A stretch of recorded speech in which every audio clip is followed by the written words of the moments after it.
एक बार की बात है, एक राजा था। उस राजा का राज्य बहुत ही छोटा था और उस राजा के पास ज्यादा सिपाही भी नहीं थे, तो उसे हर समय यह डर रहता कि कब किधर से कोई उसके राज्य पर हमला कर दे। तो एक बार वह राजा जंगल के रास्ते से अपने महल की तरफ जा रहा था। तभी जंगल में उसे एक बड़े से पेड़ के नीचे एक बुजुर्ग बैठे हुए दिखते हैं, जो बहुत ही ज्ञानी थे और सारे गांव वाले उन्हीं से हर चीज की राय लेते थे। राजा अपने घोड़े से उतरकर उन बुजुर्ग आदमी के पास जाता है और उनसे कहता है कि आप मुझे कोई ऐसा तावीज दे दीजिए जो मुझे बुरे वक्त से बचा कर रखें।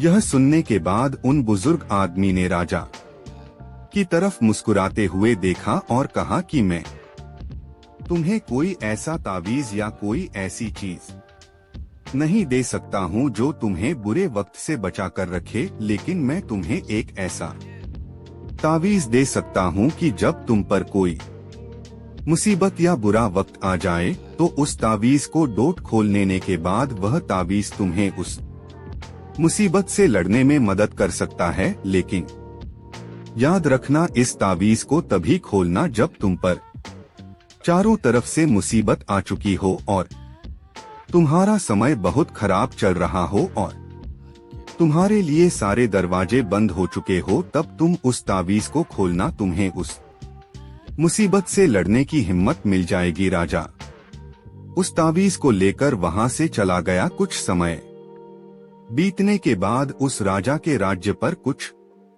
लोगों ने हमला कर दिया। राजा को पता था कि यह उसके साथ एक दिन जरूर होगा। राजा ने अपने सैनिकों को तैयार किया, लेकिन उस राजा के पास ज्यादा सैनिक नहीं थे और इसीलिए वह यह जंग हार गया। लेकिन किसी तरह से राजा एक घोड़े पर बैठकर वहां से अपनी जान बचाकर भाग निकला और वह जंगल के अंदर एक गुफा में जाकर छुप गया। लेकिन उसका पीछा करते करते कुछ सैनिक भी उसके पीछे आ गए। अब वह राजा गुफा के अंदर छुपा हुआ था और उसे सैनिकों के कदमों की आवाज आ रही थी। अब उस राजा के पास कुछ भी नहीं बचा था, सब कुछ खत्म हो चुका था। तभी उसे उन बुजुर्ग का दिया हुआ तावीज अपने गले में नजर आता है। उसने बड़ी ही उम्मीद के साथ उस तावीज को खोलकर देखा।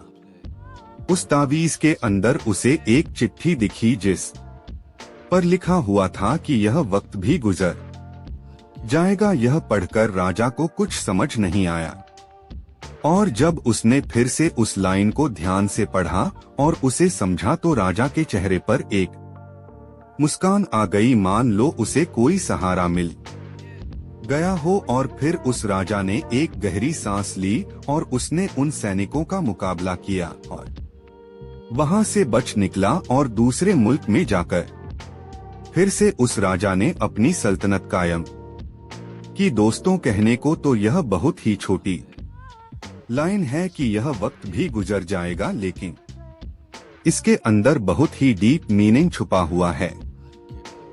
और जब भी आप कोई मुसीबत में फंस चुके हो, बहुत सारी परेशानी आप पर आ चुकी है, चाहे आप पर बहुत सारा कर्जा हो चुका हो, आपके पास काम नहीं है, आप मेहनत कर रहे हो लेकिन आपको फल नहीं मिल रहा है और आपको कोई रास्ता नजर नहीं आ रहा है, तब यह लाइन खुद को बोलकर देखना, आपको एक सुकून मिलेगा और आपको यह फील होगा कि जाने दो, आज जो भी मेरी कंडीशन है, कितना भी मेरा वक्त बुरा चल रहा है, लेकिन कल परसों और एक ना एक दिन यह वक्त भी गुजर जाएगा और तभी आपको उस मुसीबत से निपटने की हिम्मत मिल जाएगी। और वह कहते हैं ना कि जब आपका अच्छा समय चल रहा हो तो उस टाइम पर शुक्र करो, और जब आपका बुरा वक्त चल रहा हो तो उस टाइम पर सब्र करो, क्योंकि समय अच्छा चल रहा हो या बुरा, वह ज्यादा दिन तक नहीं रहता। और